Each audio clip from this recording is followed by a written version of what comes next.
हरे कृष्णा। तो डेली 8 में हिंदी क्लास में आप सबका फिर से स्वागत है। हम कर रहे हैं कृष्ण बुक लीला पुरुषोत्तम भगवान, जिसके 38वें अध्याय में यानी 38वां जो भगवान की लीला है उसका आज हम अध्ययन शुरू करेंगे। अक्रूर जी का वृंदावन में आगमन। पूनम माता जी आज हमारे को होस्ट की सेवा में है। तो माता जी, आप जो पढ़ने के इच्छुक है उनको एक एक करके मौका दीजिए। जी प्रभु जी। तारा माता जी। हरे कृष्णा। हरे कृष्णा। हरे कृष्ण। थोड़ा ये कर रही हूँ। आपको दिखाई नहीं दे रहा है? अक्रूर जी का वृंदावन में आगमन। नारद मुनि ने श्री कृष्ण द्वारा व्योमासुर के उद्धार का उल्लेख नहीं किया था, उनका उद्धार नहीं किया था, जिसका तात्पर्य यह है कि उसका उद्धार उसी दिन हुआ था जिस दिन असुर केशी का उद्धार प्राप्त काल हुआ था। और तदुपरांत सभी बालक गोवर्धन पर्वत पर गौवे चराने हेतु गए एवं वेमासुर का उद्धार वही पर हुआ। दोनों ही असुरों का उद्धार प्रातः काल हुआ था। कंस ने अक्रूर जी से संध्या काल तक वृंदावन पहुंचने की प्रार्थना की थी। कंस का निर्देश प्राप्त करने के उपरांत दूसरे दिन पहुंचने की प्रार्थना की थी। कंस का निर्देश प्राप्त करने के उपरांत दूसरे दिन प्रातः काल अक्रूर जी ने रथ द्वारा वृंदावन के लिए प्रस्थान किया। वृंदावन का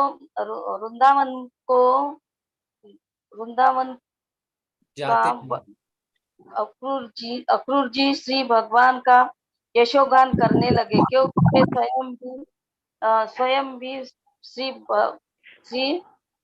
भगवान के महान भक्त थे। भक्तगण सदैव कृष्ण के चिंतन में निमग्न रहते हैं। वह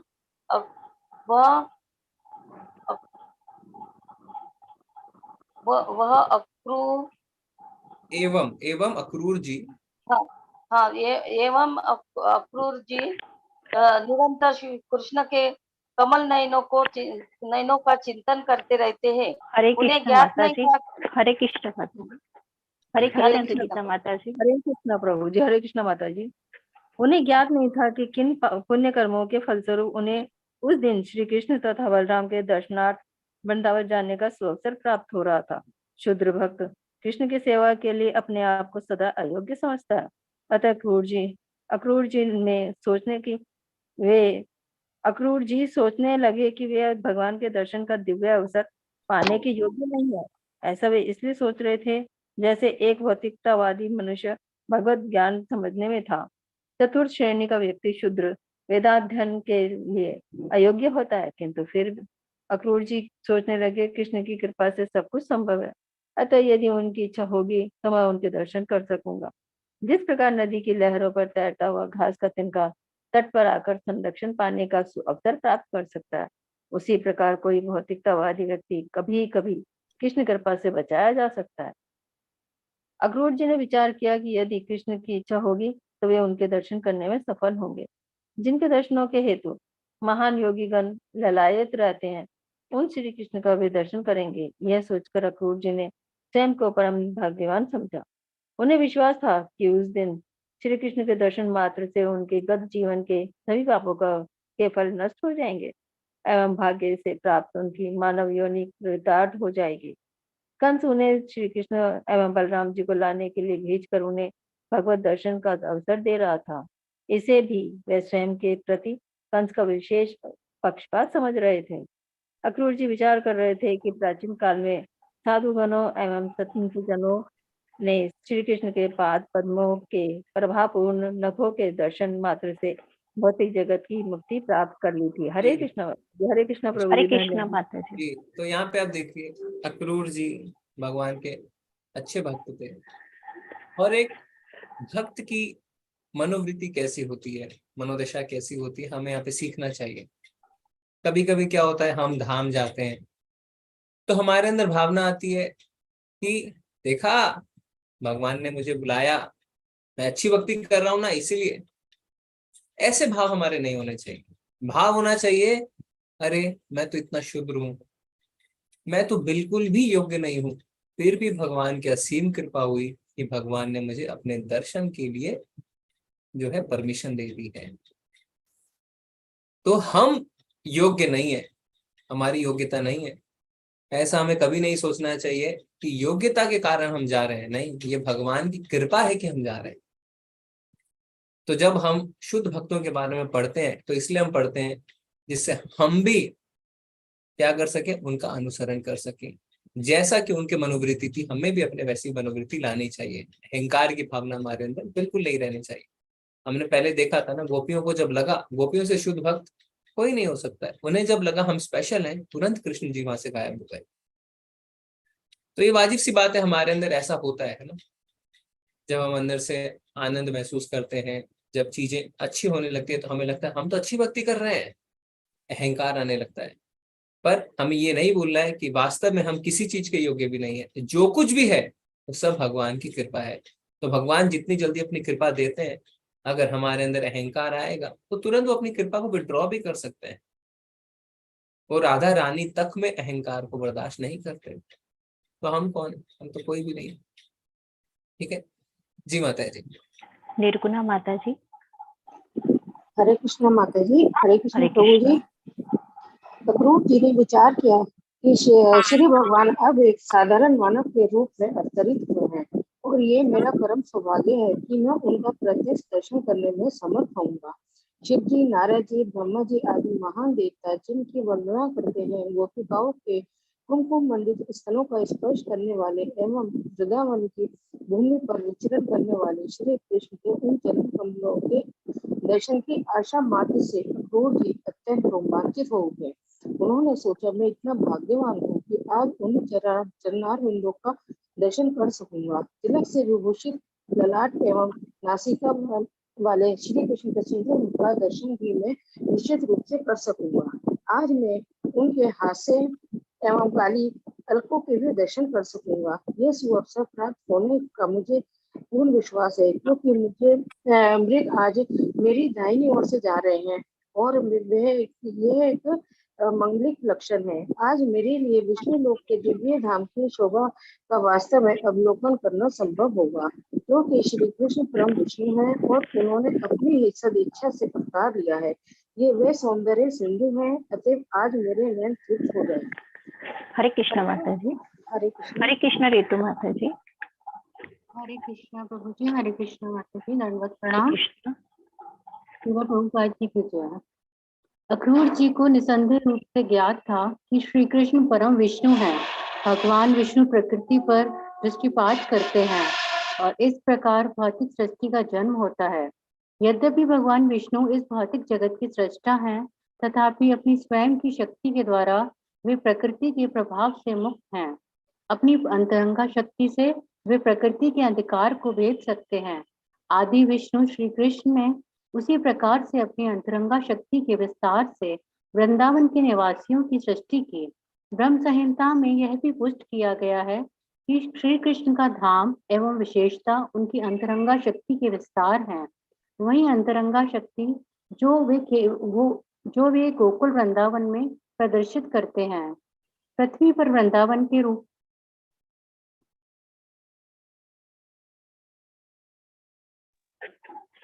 वृंदावन के रूप में प्रदर्शित हुई। उसमें माता पिता अपने सखाओं, ग्वाल वालों एवं गोपिकाओं के सानिध्य में आनंद भोग करते हैं। अक्रूर जी के कथन से स्पष्ट है श्री कृष्ण प्रकृति के गुणों से परे दिव्य है, अतः श्री भगवान की प्रेम का संबंध वृंदावन वासी भी दिव्य हैं। हरे कृष्ण माता जी। हरे कृष्ण खुशी माता जी। हरे कृष्णा। अक्रूर जी ने भगवान की दिव्य लीलाओं की आवश्यकता के विषय पर भी विचार किया। उन्होंने विचार किया कि श्री कृष्ण के दिव्य कार्यकलाप, निर्देश, गुण एवं लीलाएं समस्त जन साधारण के सौभाग्य के लिए हैं। श्री भगवान के दिव्य रूप, गुण, लीलाओं एवं वैशिष्ट की चर्चा के द्वारा मानव निरंतर कृष्ण भावनामृत में अवस्थित रह सकते हैं। ऐसा करने से अखिल ब्रह्मांड वस्तुतः मंगल पूर्वक रह सकते हैं और शांति पूर्वक प्रगति कर सकता है। किंतु कृष्ण भावनामृत के अभाव में सभ्यता एक मृत शरीर का अलंकार मात्र है। एक मृत शरीर का अलंकार श्रृंगार किया जा सकता है, किंतु चेतना के अभाव में यह साज सज्जा व्यर्थ है। कृष्ण भावनामृत के अभाव में मानव समाज व्यर्थ एवं प्राणहीन है। हरे कृष्ण माता जी। तो यहाँ पे हमें क्या जानना है? हम कहते हैं भक्तों का संग करो। क्यों करें भक्तों का संग?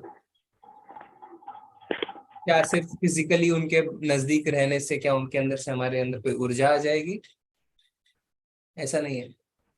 भक्तों का संग इसलिए किया जाता है जिससे हम भक्तों से कुछ सीख सके, उनकी मनोवृत्ति जान सके, उनकी आदतें जान सके। तो यहाँ पे अक्रूर जी के मन में जो चल रहा है और इतने स्पष्ट तरीके से प्रभुपाद जी ने उसे लिखा है, ये भी एक संग है, शुद्ध भक्त का संग।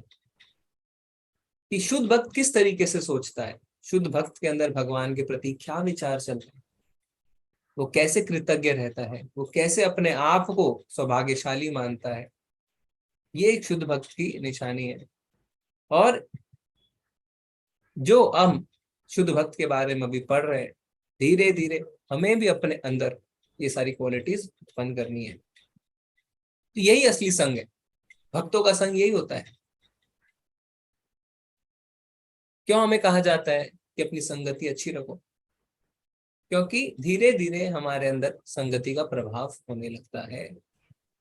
तो जब हम शुद्ध भक्तों के संग में रहते हैं तो उनका प्रभाव भी हमारे अंदर होने लगता है। हम उनको देखते हैं कि क्या क्रियाकलाप है, क्या कर रहे हैं, कैसे गुरु को प्रणाम करते हैं, कैसे प्रसाद ग्रहण करते हैं, किस भाव से भगवान से प्रार्थना करते हैं, किस भाव से भगवान का कीर्तन करते हैं। अचानक कोई सेवा दे दी जाती तो क्या करते हैं, है ना। तो यहाँ पे इतने सुंदर वर्णन हमें मिल रहा है यहाँ पे अक्रूर जी के मन के भावों का। हमें बार बार इसे पढ़ना चाहिए और अपने आप को उससे कंपेयर करके देखना चाहिए कि क्या हमारे अंदर भी ऐसा कभी होता है। नहीं होता है तो हाँ, यानी हम गलत राह पे हैं, यानी अभी हम वहां नहीं पहुंचे। थोड़ा थोड़ा हो रहा है यानी हम आगे बढ़ रहे हैं। क्योंकि जब तक लक्ष्य ही नहीं पता है तब तक हम किस ओर बढ़े। भक्ति पे लोग चल पड़ते हैं पर पहुंचना कहाँ है, एंड में हमें क्या मिलेगा, हम कैसे बन जाएंगे, वो हमें पता होना चाहिए ना। क्योंकि अगर एंड रिजल्ट नहीं पता है कि क्या क्वालिटीज हमें अपने अंदर डेवलप करनी है, तब हम उसके लिए वर्क भी नहीं कर पाएंगे ना। तो एक शुद्ध भक्त की जो क्वालिटीज है, हमें वही क्वालिटीज अपने अंदर भी लाने। भगवत गीता में भगवान खुल के बताते हैं उन गुणों को। और यहाँ पे श्रीमद् भागवतम के 10वें स्कंद में जब हम अक्रूर जी के मनोवृत्ति को पढ़ रहे हैं तो उससे और स्पष्टीकरण हमें मिल रहा है कि किस तरीके से एक शुद्ध भक्त के भाव होते हैं। तो हमें इसे अपने जीवन में उतारना है। सिर्फ एक स्टोरी की तरह नहीं पढ़ना है, स्टोरी की तरह पढ़ने से कोई लाभ नहीं है। इसे हम इसलिए पढ़ रहे हैं जिससे हम अपने जीवन में भी परिवर्तन ला सकें। जी माता जी। हरे कृष्ण अंकिता माता जी। हरे कृष्णा माता जी। प्रभु जी, हरे कृष्ण। अक्रूर जी ने विचार किया कि वे श्री भगवान श्री कृष्ण अब यदुवंश के एक वंशज के रूप में आविर्भूत हुए हैं। धार्मिक सिद्धांत उनके द्वारा व्यवस्थापित नियम है। जो इन नियमों का पालन करते हैं वे देवता हैं और जो इनका पालन नहीं करते वे असुर हैं। परमेश्वर के नियमों के प्रति अत्यंत कर्तव्य परायण देवताओं के रक्षण हेतु ही उन्होंने स्वयं को आविर्भूत किया है। देवता एवं प्रभु के भक्तगण श्री कृष्ण के नियमों का पालन करने में सुख अनुभव करते हैं एवं श्री कृष्ण उन्हें सर्व प्रकार की सुरक्षा प्रदान करने में सुख अनुभव करते हैं। जैसा कि श्रीमद् भगवद गीता में पुष्ट किया गया है, भक्तों के रक्षण एवं असुरों के संहार के श्री कृष्ण के इन कार्यकलापों का श्रवण एवं कथन सदैव ही मानव का कल्याण करते हैं। भक्तों एवं देवताओं के द्वारा श्री भगवान की इन तेजस्वी गतिविधियों के संकीर्तन में सदैव अभिवृद्धि होती रहेगी। हरे कृष्ण माता जी। हरे कृष्ण गिरजा माता जी। देवता एवं प्रभु के भक्तगण श्री कृष्ण के नियमों का पालन करने में सुख अनुभव करते हैं। क्योंकि भगवान ने वेद क्या है, वेद है भगवान की वाणी और वेद हमें बताते हैं कि हमें अपना जीवन कैसे बिताना चाहिए। तो बड़े बड़े जो ऋषि मुनि हैं उन्होंने भी वेदों को, शास्त्रों को ज्यों का त्यों उतारा है, उन्होंने कोई बदलाव करने की कोशिश नहीं करी है।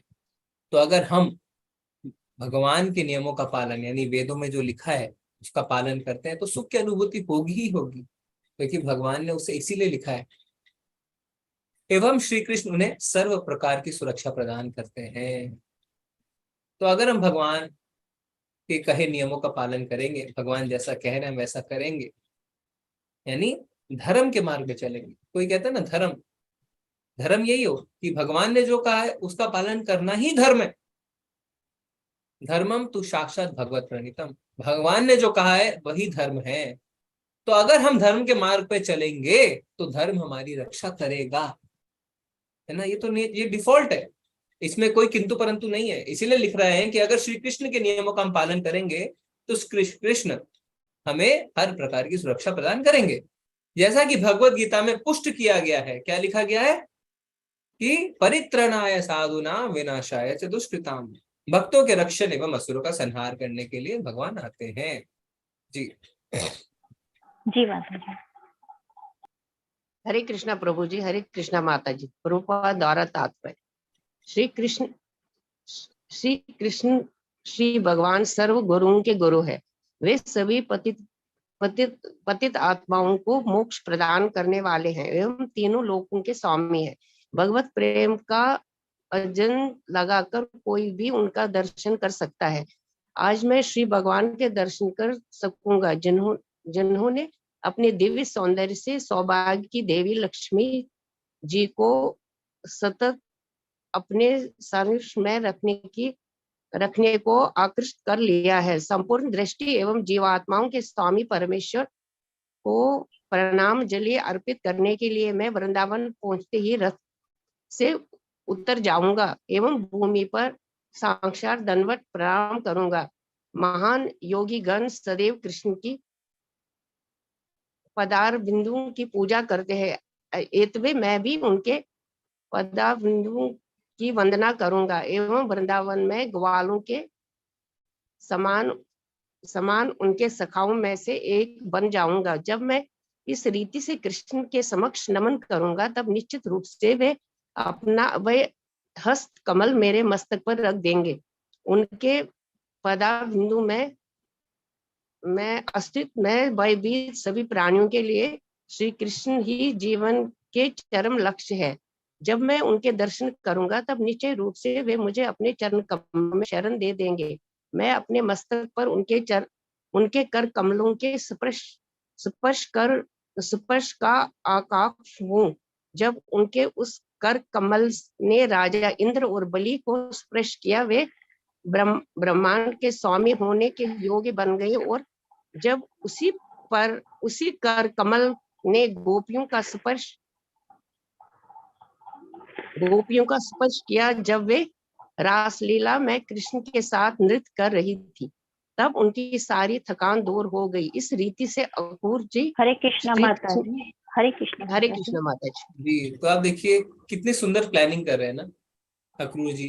क्या लिख रहे हैं कि संपूर्ण सृष्टि एवं जीवात्माओं के स्वामी परमेश्वर को प्रणाम अंजलि अर्पित करने के लिए मैं वृंदावन पहुंचते ही रथ से उतर जाऊंगा एवं भूमि पर दंडवत प्रणाम करूंगा। एक एक स्टेप को प्लान कर रहे हैं, मैं ये करूंगा, मैं ये करूंगा। हम नहीं करते हैं कभी भी। हम ये प्लानिंग करते हैं कब? हम जब किसी भौतिक मनुष्य से मिलने जा रहे हैं, उनसे मिलते मैं उनको गुड मॉर्निंग विश करूंगा, इस तरीके से रखूंगा ना। जब इंटरव्यू के लिए जाते हैं, मैं अपना बैग यहाँ रखूंगा, इस प्रश्न का ये उत्तर दूंगा, उनसे ये कहूंगा, उनसे ये कहूंगा। पर भगवान के मंदिर जब हम जाते हैं, कोई प्लानिंग नहीं है। कैसे दर्शन करेंगे? पहले मैं भगवान के चरण कमल का दर्शन करूं या पहले उनके वक्ष स्थल का दर्शन करूं, फिर उनके नेत्रों का दर्शन? कोई प्लानिंग नहीं है। क्यों? क्योंकि हमारी इच्छा ही नहीं है। भगवान के मंदिर हाँ चले जाएंगे, पर भौतिक जगत की कोई मीटिंग है तो पूरी प्लानिंग है। भगवान से मीटिंग है, भगवान से मिलने जा रहे हैं, दर्शन करने जा रहे हैं, तो कोई प्लानिंग नहीं है। पर वास्तव में ऐसा नहीं होना चाहिए, वास्तव में उल्टा होना चाहिए। तो अक्रूर जी देखिए एक एक स्टेप को प्लान कर रहे हैं। मैं पहुंचूंगा, मैं रथ से उतरूंगा, उनको साष्टांग दंडवत करूंगा, है ना। इस तरीके के हमारे भाव होने चाहिए, हमारे अंदर उत्साह होना चाहिए भगवान से मिलने का।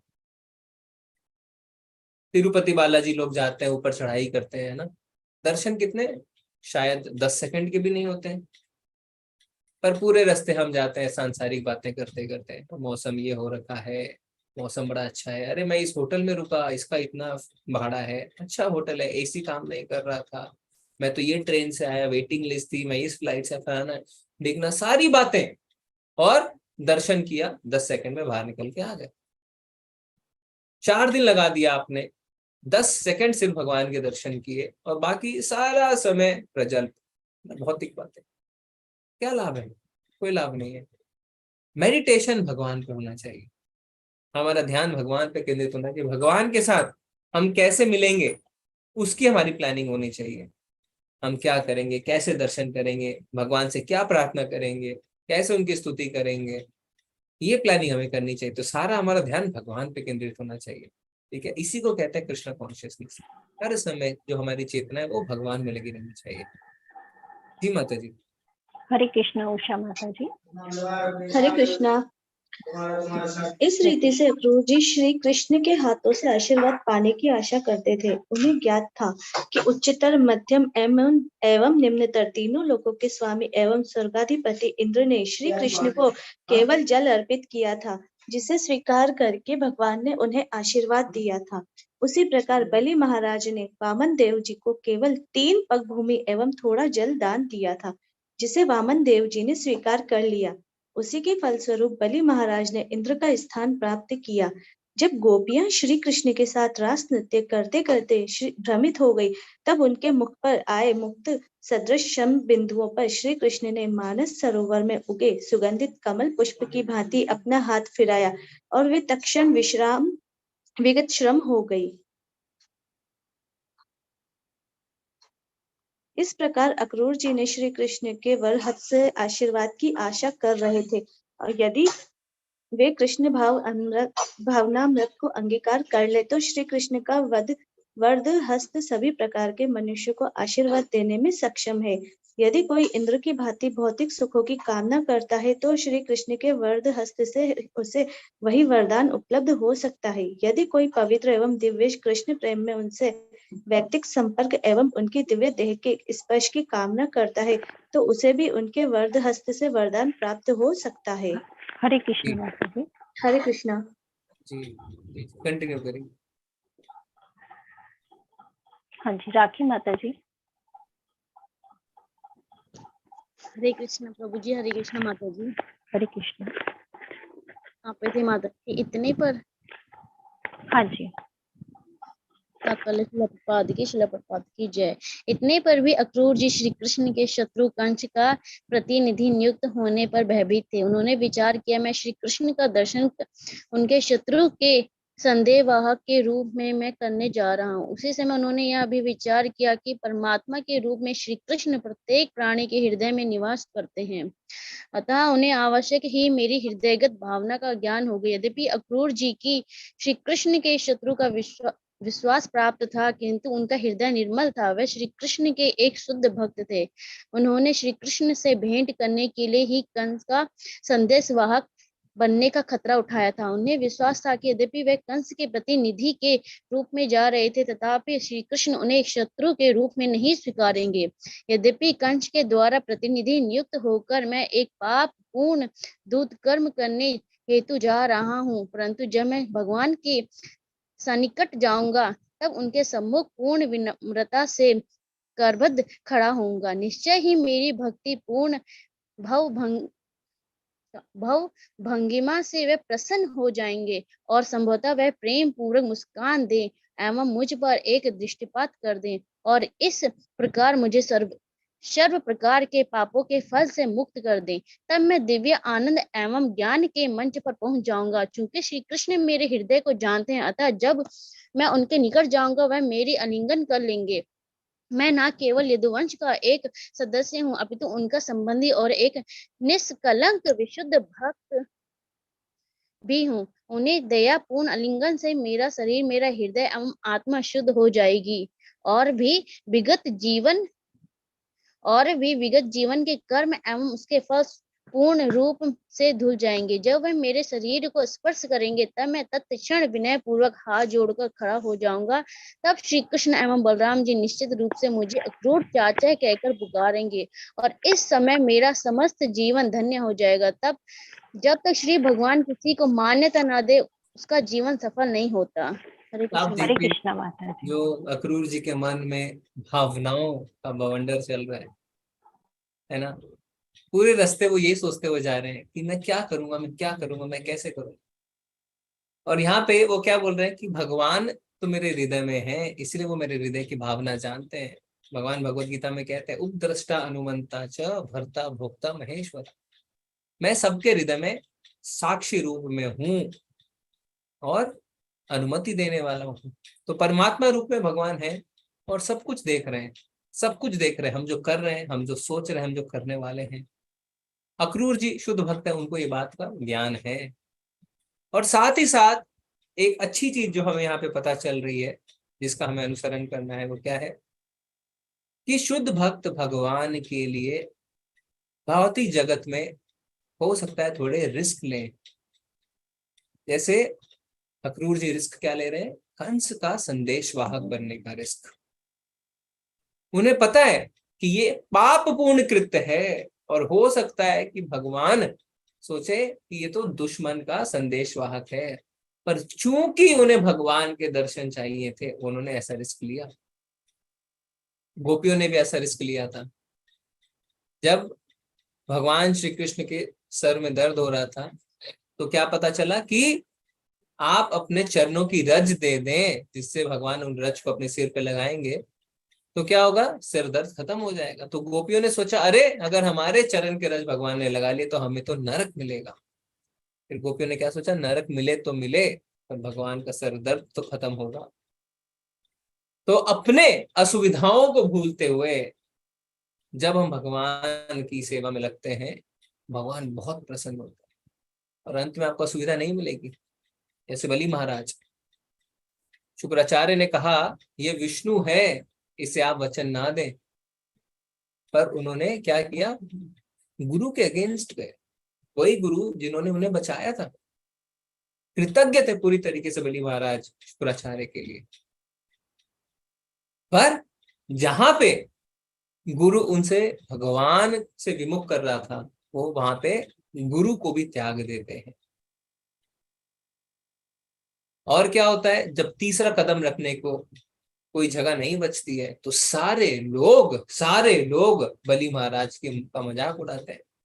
यहाँ तक कि वामन जो देव थे वो भी कहते हैं, पर बलि महाराज को पूर्ण विश्वास था भगवान पे, तो कहते हैं मेरे सिर पे आप पैर रखिए। अंत में क्या होता है, भगवान उनके द्वारपाल बन जाते हैं। तो भगवान कहते हैं इस परीक्षा को आपने उत्तीर्ण किया। तो वास्तव में हमें भगवान छलते नहीं है, हमारी परीक्षा लेते हैं, रियल लाइफ टेस्ट है ना। जब और देखते हैं कि कितना दृढ़ विश्वास है मुझ पे, कितना मेरी भक्ति में आगे बढ़ गया है। और जब हम उस टेस्ट में पास होते हैं तो कुछ भी नहीं छिनता हमें, बल्कि जिसकी हम आशा करते हैं उससे हमें ज्यादा ही मिलता है। तो हमें भी ऐसा करना है। हम सोचते हैं कुछ भौतिक असुविधाएं होने लगती हैं, निर्जला एकादशी आ रही है परसों, हम उसी में टेंस्ड हो जाते हैं बुरी तरीके से। पर अगर हम कुछ भौतिक असुविधाएं भगवान के लिए स्वीकार करते हैं तो भगवान बहुत प्रसन्न होंगे। और प्रसन्न होंगे तो आप सोचेंगे भी नहीं, उससे ज्यादा भगवान आपकी प्रसन्नता का ख्याल रखेगा।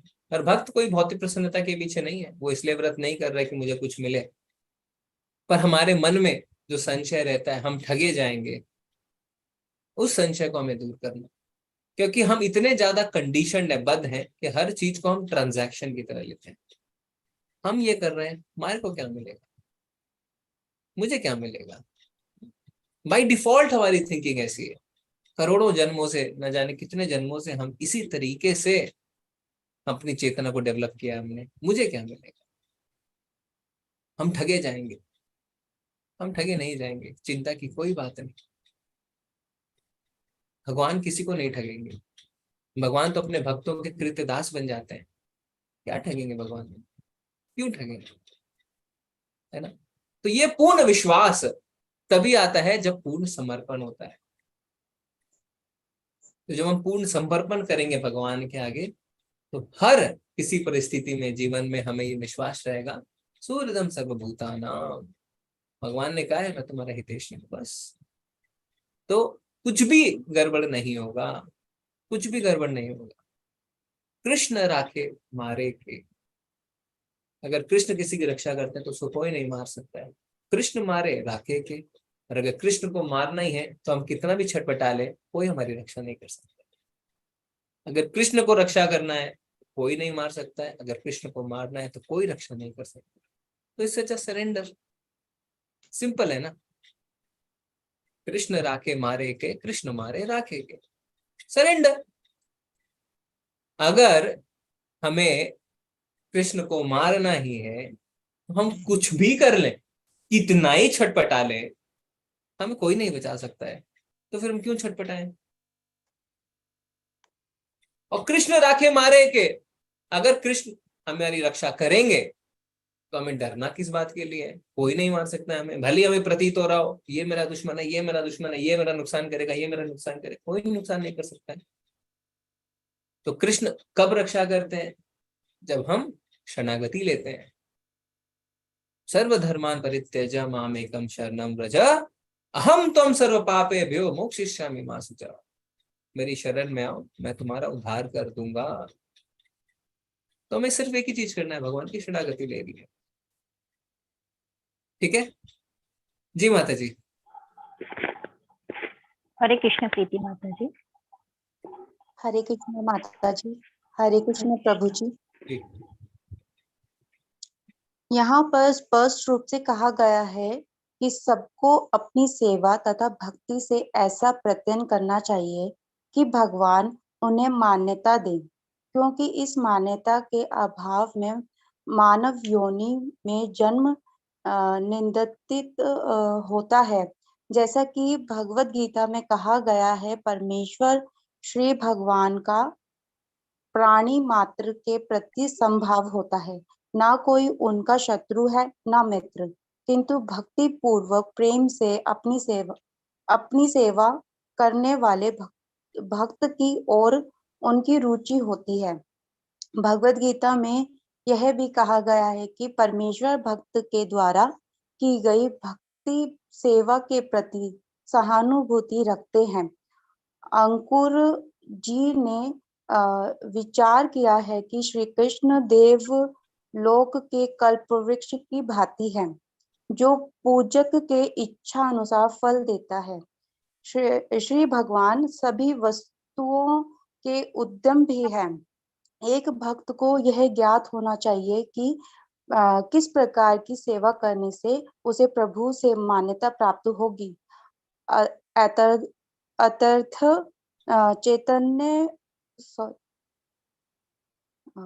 अतर्थ चैतन्य चरितामृत में बताया गया है कि श्री कृष्ण और गुरु की सेवा साथ साथ करनी चाहिए, और इस रीति से कृष्ण भावामृत में प्रगति करनी चाहिए। गुरु के निर्देश में की गई श्री कृष्ण की सेवा ही प्रामाणिक सेवा है, क्योंकि गुरु श्री कृष्ण के अभिव्यक्त प्रतिनिधि होते हैं। श्री विश्वनाथ चक्रवर्ती ठाकुर कहते हैं कि जब कोई गुरु को संतुष्ट कर लेता है तब वह परमेश्वर को संतुष्ट कर लेता है। यह ठीक किसी शासकीय कार्यालय में कार्य करना जैसा है। हमें विभागीय अध्यक्ष के निरीक्षण में कार्य करना होता है। यदि विभाग का निरीक्षक किसी व्यक्ति विशेष के कार्य से संतुष्ट हो तो उसकी पदोन्नति एवं वेतन वृद्धि स्वयं हो जाती है। हरे कृष्ण माता जी। धन्यवाद। बहुत ही सुंदर पैराग्राफ प्रभुपाद जी ने यहाँ पे लिखा है। और प्रभुपाद जी क्या बता रहे हैं कि भगवान भगवत गीता में कहते हैं कि ना कोई मेरा शत्रु है ना मेरा मित्र है। किंतु भक्ति पूर्वक प्रेम से अपनी सेवा करने वाले भक्त की ओर उनकी रुचि होती है। तो आप कोई बता सकते हैं ये कौन से अध्याय का श्लोक है और ये क्या श्लोक है? भगवान कह रहे ना मेरा कोई शत्रु ना मित्र है। बताना चाहते हैं कौन से अध्याय का श्लोक है? क्या श्लोक है ये, किसी को पता है? आपको गरम नहीं लग रहा? किसी को नहीं पता है? अच्छा, मैं हिंट दे सकता हूँ, 9वें अध्याय में है, 9th चैप्टर में। 9th चैप्टर में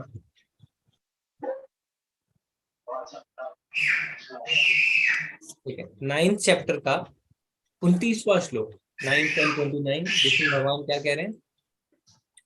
भगवान कह रहे हैं सम्मोहम सर्वभूतेषु नाम दोषस्ति न प्रियः। सम्मोहम सर्वभूतेषु, मैं सबके प्रति समान हूं। ना मैं द्वेषस्ति ना प्रिया, ना मैं किसी से द्वेष करता हूं, ना ही क्या है कोई मेरा मित्र है, ना प्रिया। तो प्रश्न उठता है तो फिर सारी चीजें क्यों कर रहे हैं हम, है ना? कोई अगर कह रहा है कोई मेरा मित्र ही नहीं है, कोई मेरा दुश्मन ही नहीं है, तो what is the problem? Neutral है ना। अभी हम कोई अगर ऐसा कहेगा तो हम क्या बोलेंगे? अरे इसको कोई फर्क नहीं पड़ता है। भौतिक जगत में अगर कोई कहे हमें मैं किसी का मित्र नहीं हूं, मैं किसी का दुश्मन नहीं हूं, तो कहले कितना इनडिफरेंट है यार ये, कि ऐसा है कोई फर्क ही नहीं पड़ता है, इसको कहेंगे ना। और उल्टा आप उसके दुश्मन बन जाएंगे, आप बोलेंगे क्या आदमी है यार ये, इसके लिए कुछ भी कर लो फर्क नहीं पड़ता है, इसको कितना ही नुकसान पहुंचा दो फर्क नहीं पड़ता, मेरे को नहीं डील करना है ऐसे आदमी से। यस और नो? हम बोलेंगे इनडिफरेंट, बोलेंगे ना इनडिफरेंट। पर भगवान अगली लाइन में क्या कहते हैं? ये भजंती तुम माम भक्त्या मयि तेषु चाप्यहम्। तो भगवान एक लाइन में कहते हैं, प्रिंसिपल बताते हैं, फिर बाद में बता देते हैं क्या? ये भजंती तुम माम भक्त्या मयि तेषु चाप्यहम्, यानी किंतु, बट, भगवान कहते हैं I have not completed, hear me out, but जो भी भक्ति पूर्वक मेरी सेवा करता है वह मेरा मित्र है, मुझ में स्थित रहता है और मैं भी उसका मित्र हूं। तो ये पहले भी हमने डिस्कशन किया है। भगवान कहते हैं वह मेरा मित्र है। भगवान यहाँ पे फुल स्टॉप लगा सकते थे ना, नहीं लगाया फुल स्टॉप। क्यों? आप मेरे मित्र हैं, इसका अर्थ ये नहीं कि मैं भी आपका मित्र हूं। भौतिक जगत में होता है ना, कई लोग फ्रेंडशिप करते हैं आपस में, पर दोनों में से एक आदमी ज्यादा फ्रेंडशिप की ओर अट्रैक्टेड है, दूसरा आदमी को परवाह नहीं रहता है, तो हम झगड़ते हैं, मैं तो इतनी दोस्ती रखता हूं तुम्हारे साथ, तुम्हें तो परवाह ही नहीं है, होता है। वो कहता है but I don't want to be friends with you. तुम करते हो मैं क्या करूं, मेरे को कोई तुम्हारे से फ्रेंडशिप नहीं रखनी, वन साइडेड फ्रेंडशिप।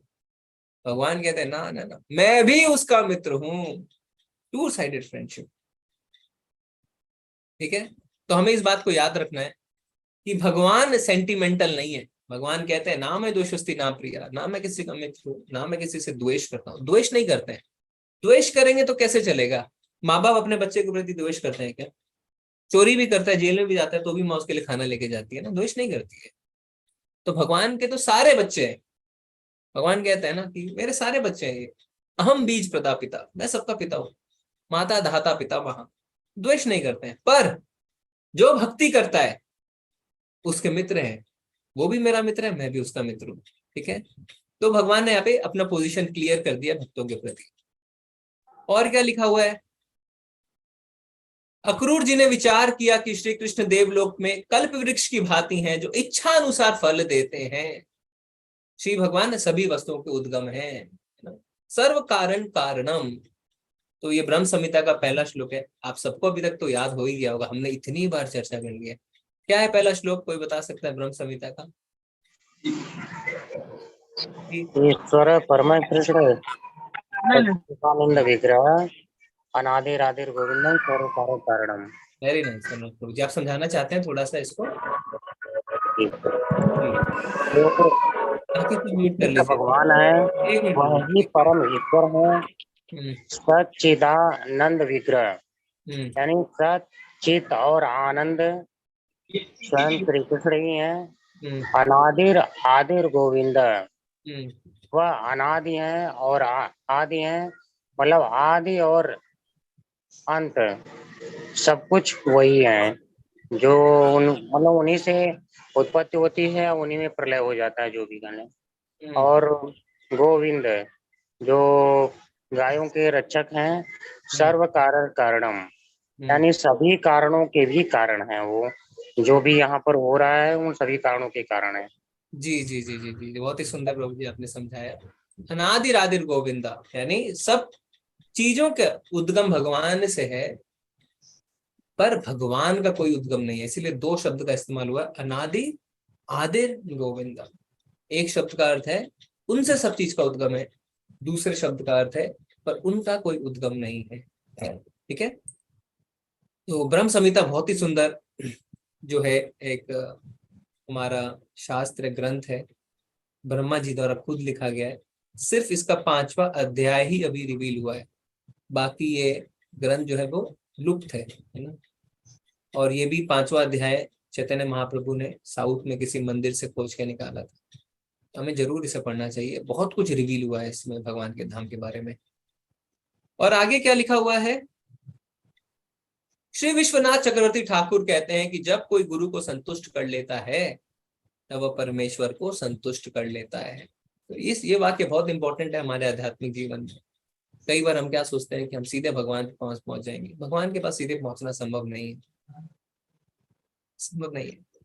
भगवान के पास हम सिर्फ गुरु के माध्यम से ही पहुंच सकते हैं। जब गुरु को हम तुष्ट करते हैं, संतुष्ट करते हैं, तब भगवान के पास हम पहुंच सकते हैं। भगवत गीता में क्या लिखा हुआ है, तद विधि प्रणिपातेन परिप्रश्नेन सेवया उद्देश्यन्ति ते ज्ञानम ज्ञानिनस्तत्वदर्शिनः। हमें गुरु के पास जाके, ये भगवान कह रहे हैं, गुरु के पास जाके जिज्ञासा करनी चाहिए, उनकी सेवा करनी चाहिए। फिर क्या होगा, फिर गुरु हमें सत्य का दर्शन करा सकते हैं। हम अपने बलबूते पे नहीं कर सकते। गुरु क्यों करा सकते हैं सत्य का दर्शन, क्योंकि उन्होंने सत्य का दर्शन किया है। ऑपरेशन वही कर सकता है ना जो एक सर्जन है। कारपेंटर को जाके कहेंगे जैसे आप लकड़ी में आप हथौड़ी चलाते हैं, मेरे शरीर पे हथौड़ी चला दीजिए, ऐसा होता है क्या? नहीं होता है। तो जिसने भगवान के दर्शन किए हैं वही आपको भगवान के दर्शन करवा सकते हैं, और ये भगवान खुद कह रहे हैं, और यही विधि है। इसीलिए चैतन्य चरितामृत में क्या लिखा हुआ है, गुरु कृष्ण प्रसादे पाए भक्ति लता बीज। गुरु और कृष्ण की कृपा से ही हमें भक्ति मिलती है। तो हम सोचे हम सबको बाईपास करके सीधे चले जाएं भगवान के पास, ये संभव नहीं है, ये संभव नहीं है ना। जैसे हम उदाहरण लेते हैं कि अगर कोई ऊंचा पेड़ है, आम का पेड़ के ऊपर एकदम सबसे ऊपर टहनी में आम लगा है, हम सोचे सीधे हम उस आम को पा लें, संभव नहीं है। शाखा एक एक शाखा एक एक शाखा एक एक शाखा से जब वो नीचे होते हुए आएगी तब हम उसे चख सकते हैं। तो इसीलिए हमारे लिए जो हमारे शिक्षा गुरु है नामनिष्ठ प्रभु, उनके माध्यम से ही हम भगवान को प्राप्त कर सकते हैं। उनके माध्यम से, एक गुरु महाराज के माध्यम से, प्रभुपाद के माध्यम से, अपने आचार्यों के माध्यम से, गुरु शिष्य परंपरा जो है उनके माध्यम से ही हम भगवान तक पहुंच सकते हैं। इसीलिए जब हम भगवान को भोग लगाते हैं तो सबसे पहले अपने दीक्षा गुरु को प्रणाम करते हैं। क्यों? मेरी मदद करें भगवान को भोग लगाने में। हम डायरेक्ट नहीं पहुंच सकते हैं, भगवान स्वीकार ही नहीं करेंगे, बोलेंगे जो अपनी गुरु की सेवा नहीं कर सकता वो मेरी सेवा क्या करेगा। फिर प्रभुपाद जी को हम प्रणाम करते हैं, मेरी मदद करिए भगवान को भोग लगाने में। प्रभुपाद जी कहते हैं अगर हम अपने गुरु को का मंत्र उच्चारण करते हैं, उनसे प्रार्थना करते हैं, हो गया। क्योंकि उनका, वो खुद नहीं खा रहे हैं, उनका कार्य है अपने गुरु के पास पहुंचाना, उनके गुरु के पास, उनके गुरु, इस तरीके से वो भगवान श्री कृष्ण के पास पहुंचता है, गुरु शिष्य परंपरा से। ठीक है माता जी, एक बार हम देख लेते हैं कितना बचा हुआ है, फिर हम आज देखेंगे कंप्लीट करेंगे। 23 ठीक है, अभी 2-3 पन्ने हैं, हम कल के लिए छोड़ देते हैं इसे। तो 73 में हम हैं, अगर आप नोट कर सकते हैं तो नोट कर लीजिए, पीडीएफ का पेज 73। ठीक है, तो वहां से शुरू कर सकते हैं। ओके, बहुत बहुत धन्यवाद आप सभी का, आप सबको धन्यवाद, प्रणाम। अगर किसी का कोई प्रश्न है तो आप हैंड रेस कर सकते हैं, या कुछ आपको ऐड करना है, कुछ छूट गया हो, कुछ करेक्शन करना है। जी अनिल प्रभु, हरे कृष्णा। हरे कृष्ण प्रभु जी। जी प्रभु जी 283 पेज में एक है उसी के फलस्वरूप बलि महाराज ने इंद्र का स्थान प्राप्त किया, इसका मतलब क्या बोलूं? 283 में जी, हम पढ़ते हैं उस पैराग्राफ को।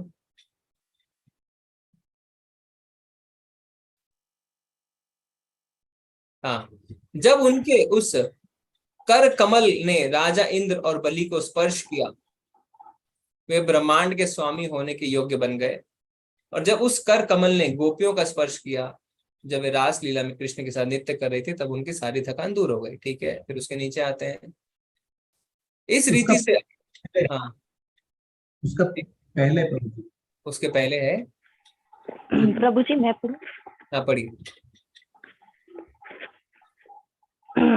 उन्हें क्या शुरू से पढ़ लेती हूँ। इस रीति से अक्रूर जी श्री कृष्ण के हाथों से आशीर्वाद पाने की आशा करते और उन्हें क्या था कि उत्तर, मध्यम और निम्नतम तीनों लोगों के स्वामी एवं स्वर्ग अधिपति इंद्र ने श्री कृष्ण को केवल जल अर्पित किया था, जिसे स्वीकार करके श्री भगवान ने उसे आशीर्वाद दिया था। और उसी प्रकार बलि महाराज ने वामन देव जी को केवल 3 पग भूमि देकर थोड़ा जल प्रदान किया था, जिसे वामन देव जी स्वीकार कर लिया था।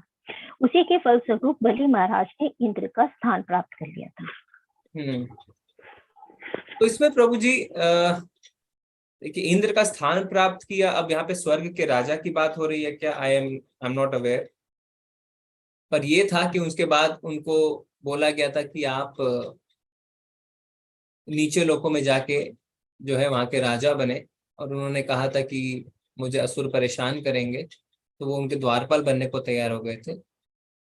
इतना मुझे पता है। पर यहाँ पे वास्तव में इंद्र का स्थान प्राप्त किया था, इसका क्या संदर्भ है वो मैं पता करके आपको बता सकता हूँ। जी जी जी। माता जी, कौन से पेज में आपने पढ़ा है? 283 प्रभु जी, अगर बुक में देखेंगे तो 280 है। सेकंड पैरा प्रभु जी, सेकंड पैरा, 283 का सेकंड पैरा। हाँ ओके ओके, ठीक है। उसमें और एक है मिल गया मुझे। बरदहस्त मतलब क्या प्रभु जी? बरदहस्त उसी पैरा में एक है बरदहस्त बोल के एक वर्ड आ रहा है, उसका क्या मीनिंग है? हाँ, तो उसे भी उनके वरद हस्त, हस्त मतलब तो हाथ होता है, तो कमल हस्त है ना। वरद शब्द को हम इंग्लिश में देखते हैं। रुकिए मैं इंग्लिश बोलता हूँ। वरद शायद कमल के लिए यूज होना चाहिए, या किसी को पता है तो आप बता सकते हैं। मैं सबको अनम्यूट का ऑप्शन दे देता हूँ। पहले वाला प्रश्न भी। हरे कृष्णा गुरु जी। जी माता जी। वरद का वरदान या आशीर्वाद। आशीर्वाद, हाँ, वरदान जिस बात से आशीर्वाद मिल जाए तो उसे वरद कहते हैं। ओके ठीक है। हरे कृष्णा प्रभु जी।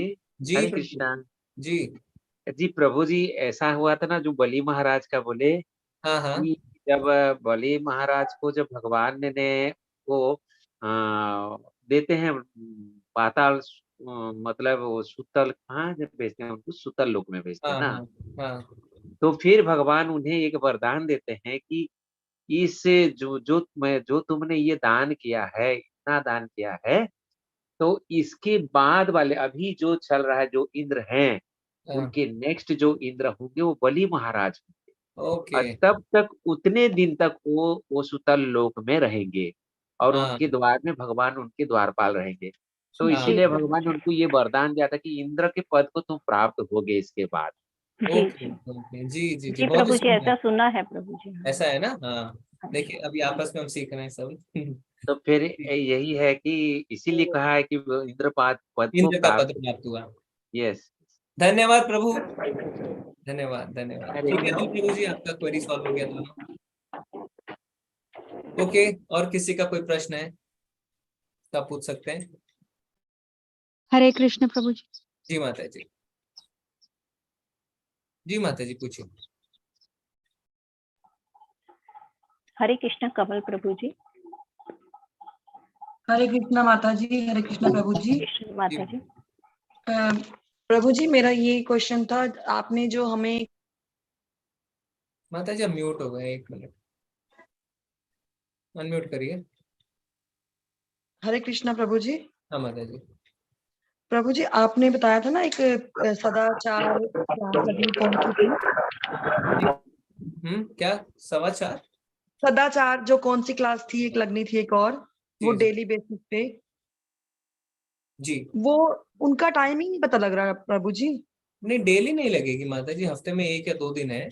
तो आपने प्री भक्ति शास्त्री में एनरोल किया, प्री भक्ति लेवल 2 में एनरोल किया? हाँ जी किया है।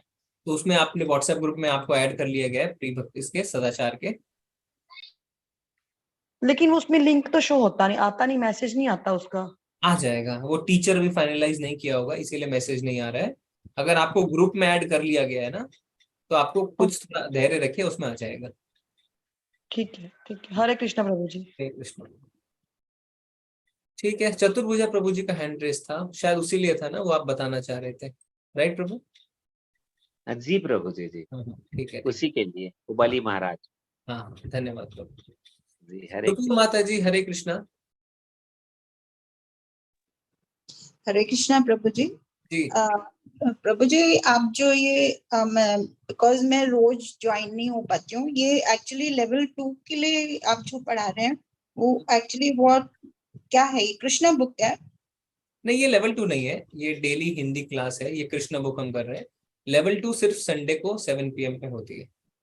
क्योंकि कृष्णा बुक मेरे पास है नहीं, तो मेरे को जितना भी आपने आगे पढ़ा होगा वो मैंने तो मुझे तो समझ में नहीं आया। अभी जो लास्ट 3-4 दिन से जो मैं ज्वाइन हो रही हूँ उसमें मेरे को समझ में आ रहा है। हाँ कोई बात नहीं है, क्योंकि आगे अलग अलग लीलाएं हैं, ऐसा नहीं कि आगे का नहीं पढ़ा है तो अभी का समझ में नहीं आएगा, हर लीला अलग अलग है। तो अभी आप ज्वाइन करिए, और पहले की जो, क्योंकि आपके पास ऑलरेडी बुक है, आपको जैसे जैसे समय मिले वैसे आप एक एक लीला पढ़ सकते हैं। नहीं, बुक्स नहीं है मेरे पास, तो कृष्ण वो बुक नहीं। हम ग्रुप में डाल देते हैं, पहले डाली भी थी, वापस डाल देंगे, आप उससे पढ़ सकते हैं, ठीक है? और प्रभु जी, आप कल तो आपने भगवत गीता के चैप्टर किए थे ना? वो लेवल 2 की क्लास थी, मैंने लिंक डाल दिया था इस ग्रुप में कि जो चाहे वो ज्वाइन कर सकते हैं। वैसे लेवल 2 की क्लास थी, क्योंकि हम डेली क्लास जो है वो थर्सडे और संडे को नहीं रखते हैं, 2 दिन ऑफ रखते हैं, उसमें संडे को लेवल 2 की क्लास होती है। तो क्योंकि लेवल क्लास थी, मैंने डाल दिया लिंक कि अगर कोई इच्छुक है तो ज्वाइन कर सकते हैं, ऐसा। ओके, तो ये कृष्णा बुक पढ़ेंगे आप थर्सडे और सैटरडे को, आप लेवल 2 लेंगे? थर्सडे और संडे। थर्सडे और संडे है। ओके, धन्यवाद प्रभु जी। अरे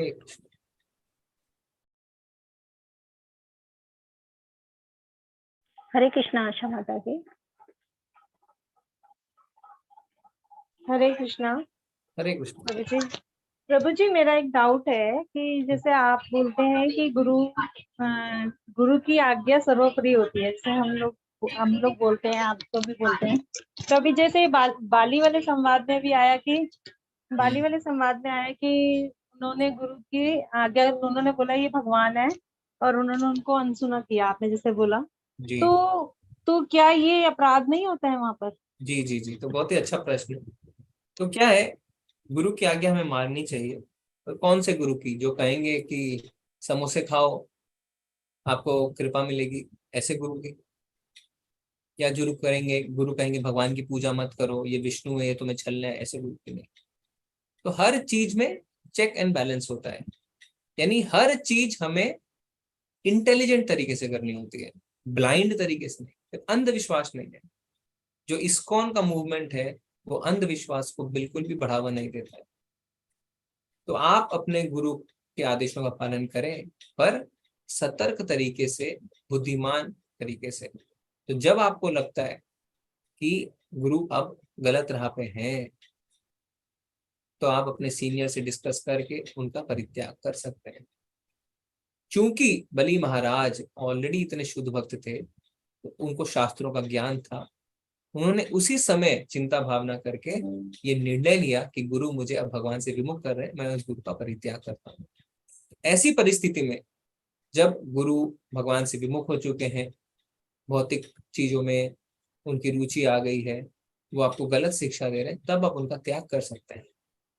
हमारे लेवल पे हम जानते ही नहीं है क्या सही क्या गलत, हमें अगर लगता है तो हम अपने सीनियर से डिस्कस कर सकते हैं और ऐसा कर सकते हैं। पर बलि महाराज तो पूरे ज्ञानी थे, उनको शास्त्रों का ज्ञान था, तो ये शास्त्र संबद्ध ज्ञान गुरु नहीं दे रहे थे, तो तुरंत उन्होंने गुरु का परित्याग किया। तो एक बहुत ही सुंदर किताब लिखी है भक्ति धीर दामोदर स्वामी ने, है ना? भक्ति धीर दामोदर स्वामी जो है वो कौन में सन्यासी है, उनके एक किताब है स्पिरिचुअल कनेक्शन। तो इसमें उन्होंने बलि महाराज के प्रसंग में लिखा है और यही चीज लिखी है कि हमें पता होना चाहिए कब हमें गुरु का परित्याग करना, और ये उदाहरण से उन्होंने समझाया।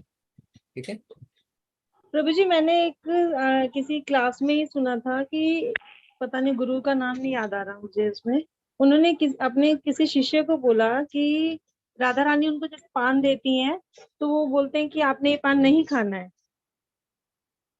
हरे कृष्णा प्रभु जी। जी जी, सुन रहे हैं, मेरे को बोलिए। हाँ, तो वो बोलते हैं राधा रानी के लिए, बोलते हैं राधा रानी उनको पान देते हैं तो गुरु बोलते हैं कि आपने ये पान नहीं खाना है, तो वो पान खा लेते हैं। तो वो कहते हैं कि फिर दोबारा राधा रानी उनको पान देती है, वो दोबारा भी खा लेते हैं। मुझे एग्जैक्टली नाम याद नहीं आ रहा कौन से गोस्वामी थे वो।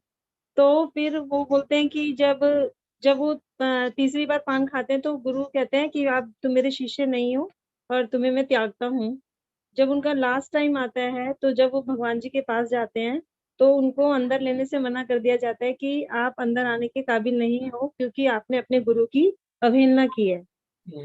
तो मेरा कंफ्यूजन यहाँ पर आ गया कि भगवान जी जब उन्हें खुद दे रहे हैं वो चीज, तब हम फिर गुरु ने उनके साथ ऐसा क्यों किया? मतलब फोन में कहीं किसी स्टोरी में सुना था, मुझे एग्जैक्टली उसका पूरा याद नहीं आ रहा। पूरा हमें प्रसंग देखना होगा माता जी, प्रसंग क्या है, वो प्रसंग चलिए इम्पोर्टेंट है जी। चलिए मैं उसको निकाल के फिर देखती हूँ। प्रसंग देखेंगे फिर हम चर्चा करेंगे। ठीक है, ठीक। प्रिंसिपल यही है कि गुरु के आगे का हमेशा पालन होना चाहिए, क्योंकि गुरु हमेशा चाहते हैं कि हम भगवत धाम पहुंचे। पर जहाँ पे गुरु हमें भगवान से विमुख कर रहे हैं, हमें शास्त्र के उल्टा कोई शिक्षा प्रदान कर रहे हैं और वो खुद भी भौतिकतावाद में लिप्त हो चुके हैं, तब गुरु का परित्याग कर सकते हैं। पर हम कैसे डिसाइड करेंगे? हम कर नहीं पाएंगे, तो हमें सीनियर से डिस्कस करके करना चाहिए। ठीक है जी। हरे कृष्ण। हरे कृष्ण कहूँ प्रभु जी। हरे कृष्ण। हरे कृष्ण अनुराग प्रभु जी। हरे कृष्णा प्रभु जी। हरे कृष्णा प्रभु। प्रभु जी, मेरा प्रश्न ये है, जो कल आप वो शंकराचार्य जी का एग्जाम्पल बता रहे थे गीता महात्म्य में, वो कौन से शंकराचार्य थे? वही जो निरंकारवाद की स्थापना कर रहे थे, वही वाले थे क्या? हाँ, तो आदि शंकराचार्य वही है। और मजे की बात यही है कि उन्होंने भगवत गीता का महात्म्य में लिखा है। वही कुछ मुझे थोड़ा सा डाउट आया। नहीं, वही जब शंकराचार्य वो है। पर कृष्ण उन्होंने को भगवान कह रहे हैं तो निरंकारवाद को मतलब कैसे बढ़ावा दिए? पर हुआ क्या कि उन्होंने तो भगवत गीता की महात्म्य को लिखा, भगवत गीता को मानते हैं, पर उनके शिष्यों ने ऐसा नहीं किया, तो उनके शिष्य ही उनको पूरी तरीके से फॉलो नहीं करते। तो इसीलिए जब बात होती है तो कहते हैं अरे शंकराचार्य ने खुद भगवान को भगवत गीता में मान्यता दी है, तो यानी वो खुद भी मानते थे एक तरीके से बोले तो भगवान के साथ में, पर उनके शिष्य नहीं मानते हैं इस चीज को। और शंकराचार्य कोई थे, शंकराचार्य तो शिव जी थे जी। तो उन्होंने समस्त बौद्धों को पराजित भी तो किया था ना, इसी तर्क पे पराजित किया था ना, निरंकारवाद पे। हाँ, तो उस समय उस चीज की दरकार थी। भगवान ने शंकर जी को कहा था कि आप जाके थोड़ा सबको कंफ्यूज करके आइए निराकार के लिए। भगवान की वैसी उस समय इच्छा थी, तो शंकर जी ने ऐसा कार्य किया था। पर उनका भगवत गीता पे उन्होंने बहुत ही अच्छा महात्म्य लिखा है।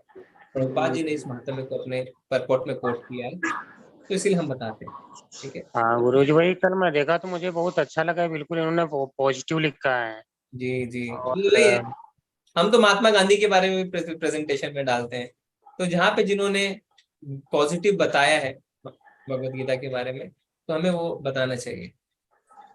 ठीक है गुरु जी। गुरु, जैसे मैं इसमें विष्णु पुराण पढ़ रहा था, तो उसमें तो मैंने एक बार जैसे आपसे डिस्कस किया था कि ऐश्वर्य से समग्र से धर्म से यशस्रिय ज्ञान वैराग्य शरणाम भक्ति ऋणाम।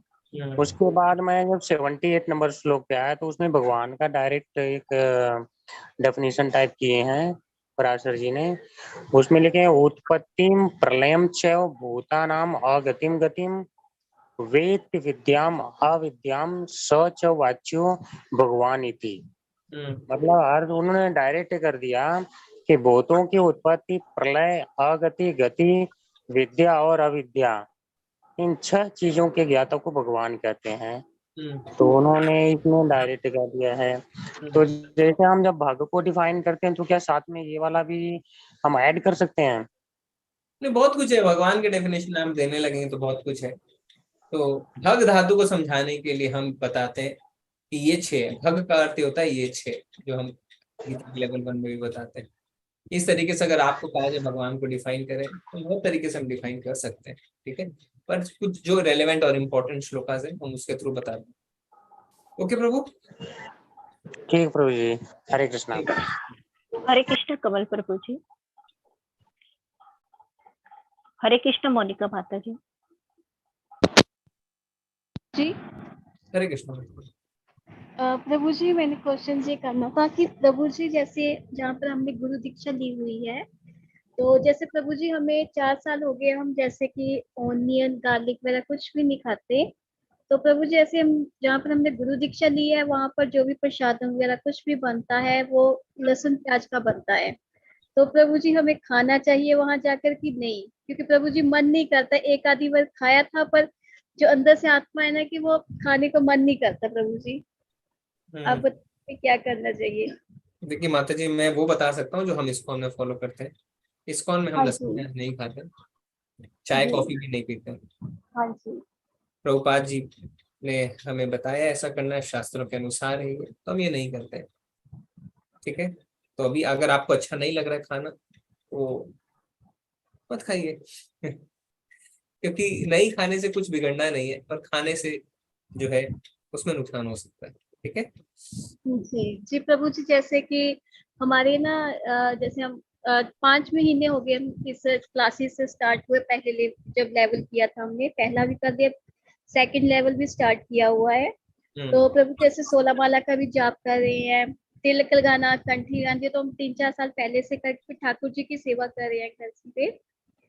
तो जैसे गुरु जी तो नहीं जाते, पर इस्कॉन के जो जो नियम होते हैं वो हम फॉलो कर रहे हैं, तो प्रभु जी ये ठीक है कि? अच्छी बात है ना माता जी, आपको खुद को अंदर से शांति मिल रही है ना, आनंद प्राप्त हो रहा है। तो जब हम हाँ चीजें जी नहीं प्रभु जी। पीते हैं तो कई लोग पूछते हैं ना, सीनियर डिवोटीज कहते हैं कैसे पता चलेगा हम भक्ति में आगे बढ़ रहे हैं, तो कहते हैं जी। जब हमें अंदर से आनंद की प्राप्ति होती है तो हमें पता चलता है कि हम सही मार्ग पर चल रहे हैं। अगर हम जी सही मार्ग प्रभु पर नहीं चल रहे हैं तो कहीं ना कहीं मन में हमेशा कुछ ना कुछ पॉइंट रह जाता है, ठीक है। तो करते रहिए, अच्छी बात है। और भविष्य में जहां से भी आप जुड़े उनसे आप बात भी कर सकते हैं कि आगे इसको कैसे हम कर सकते, क्योंकि अभी आप कहाँ से आपने दीक्षा ली है, वो प्रमाणिक है नहीं है ना, वो सारी चीजें उनसे डिस्कस करके आप चाहें तो फिर वापस प्रमाणिक संप्रदाय में दीक्षित हो सकते हैं। जी प्रभु जी, धन्यवाद। हरे कृष्ण। हरे कृष्ण प्रभु जी। ठीक है, आज हम चलते हैं। आप सबका बहुत बहुत धन्यवाद, काफी समय हो गया, 9:30 हो गए, तो 2 दिन का समय है। आप सब को नींद बड़ी प्यारी है, काफी कम लोग आ रहे हैं मंगल आरती में, तो रोज मुझे प्रभु जी जो है वो भेज देते हैं रिपोर्ट कि कितने लोग आ रहे हैं, नहीं आ रहे। 7-8 लोग ही आ रहे हैं, कोशिश करिए आने की। सो तो हम रहे हैं करोड़ों जन्मों से, है ना। सोने का जो आनंद है, तमोगुनी आनंद, वो तो हम लेते ही रहते हैं। एक जन्म हम थोड़ी सी तपस्या ही कर लें, कुछ बिगड़ेगा नहीं हमारा, पर बहुत कुछ मिलने का चांस है। प्रभुपाद जी से किसी ने कहा, प्रभुपाद आप कहते हैं कृष्ण है कृष्ण है कृष्ण है कृष्ण, ये मत करो वो मत करो, लहसुन मत खाओ, प्याज मत खाओ, चाय मत पियो, ये मत करो। मरते समय अगर पता चलता है कि कृष्ण विष्णु कुछ नहीं है तो क्या होगा? तो प्रभुपाद कहते हैं मेरा तो कुछ नहीं होगा, क्योंकि मैंने कोई गलत कार्य नहीं किए, ठीक है, लहसुन नहीं खाया, प्याज नहीं खाया। तुम्हारा क्या होगा तुम सोचो, तुमने तो पाप पूर्ण जीवन व्यतीत किया है। अगर कृष्ण है तुम्हारा क्या होगा? अगर कृष्ण नहीं है तो मेरा कुछ खास नहीं होने वाला है। मैंने तो मंगल आरती अटेंड करी, मैंने प्याज नहीं खाया, लहसुन नहीं खाया, 16 माला का जप किया, दूसरों को दुख नहीं पहुंचाया, शांतिपूर्ण जीवन व्यतीत किया, एकादशी का व्रत किया, जन्माष्टमी किया, मेरा कुछ नहीं होगा कि कृष्ण नहीं है। पर तुमने सारे पापपूर्ण कृत्य किए, अवैध संबंध रखे, देरी तक सोए, मांस खाया, दारू पिया, जुआ खेला, दूसरों को दुख पहुंचाया, एकादशी वगैरह कुछ नहीं, सब कुछ है ना, सारे पूरी तरीके से इंद्रिय तृप्ति करी, और अगर तुम्हें पता चला कृष्ण है, तुम्हारा क्या होगा? तो हमें भी इसी तरीके से सोचना है। कर लिया, नुकसान कुछ नहीं है, पर नहीं किया तो नुकसान हो सकता है। वाञ्छाकल्पतरुभ्यश्च कृपा सिन्धुभ्यश्च पतितानां पावनेभ्यो वैष्णवेभ्यो नमः। अनंत कोटि वैष्णव वृंद की जय, श्री प्रभुपाद की जय। हरे कृष्णा। सभी को धन्यवाद, प्रणाम। हरे कृष्णा प्रभु जी, कृष्ण प्रभु जी, दंडवत प्रणाम। हरि बोल।